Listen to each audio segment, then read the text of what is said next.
দুই এদিন আগৰ পৰাই দেখিছোঁ যে ইলেক্ট্ৰনিক্স মিডিয়াত দেখিবলৈ পাইছোঁ যে জীৱন সিংহ অহাৰ পিছত আন এটা গোট আকৌ তেওঁলোকে সহস্ত্ৰ সংগ্ৰাম চলাই লৈ যাব তেনেকুৱা এটা বাতৰি পৰিৱেশন কৰাটো আমি দেখিছোঁ। আলফাৰ নিচিনা হ'ব বুলি তেনেকুৱা বাতৰি পৰিৱেশন কৰাও দেখিছোঁ যে এটা গোটে চিজফায়াৰত আহিলে আনটো এটা গোটে এতিয়াও মানে চিজফায়াৰত অহা নাই বা তেওঁলোকে সংগ্ৰাম চলাই আছে। ঠিক কেৰলৰ ক্ষেত্ৰতো তেনেকুৱা হ'ব পাৰে বুলি এটা বাতৰি পৰিৱেশন কৰাটো আমি দেখিবলৈ পাইছোঁ।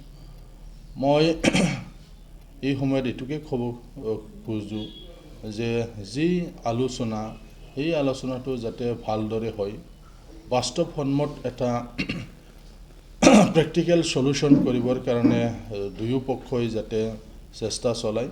ভাৰত চৰকাৰ আৰু কেৰেলা গ্ৰুপৰ মাজত যেন ভাল এটা আলোচনাৰ মাজেদি যাতে সমস্যা ক'ব বিচাৰোঁ বা এনেকুৱা হৈ আছে। গতিকে এই ফালৰ পৰা আমি ইয়াকে ক'ব বিচাৰিছোঁ যে চৰকাৰৰ লগত যিহেতু আলোচনা হ'ল বা এইটো প্ৰাৰম্ভিক পৰ্যায়, গতিকে কোনোবা এটা গোটে আলোচনা একো নহ'ল বিফল হ'ল এই বুলি কোৱাৰ কোনো থল নাথাকে। যিহেতু কেইদিনমান আগতহে তেওঁলোকে আলোচনা কৰিবলৈ ওলাই আহিছে, গতিকে যদি অলপ ধৈৰ্যৰে যদি বাট চাই আলোচনাৰ ফলাফলটো কি হ'ব বা আলোচনাটো পজিটিভ ফালে গৈছে না যোৱা নাই সেইটো ক'ব পৰা অৱস্থাতে হোৱা নাই। যিহেতু নতুনকৈহে তেওঁলোকে আহিছে, আলোচনাৰ প্ৰাৰম্ভিক কাজবিলাক এতিয়াহে আৰম্ভ হৈছে, গতিকে এই আলোচনাটো বিফল হ'ল বুলি কোৱাৰ কোনো থল নাথাকে। গতিকে অলপ ধৈৰ্য সহকাৰে তেওঁলোককো বিবেচনা কৰিবলৈ মই অনুৰোধ জনাইছোঁ।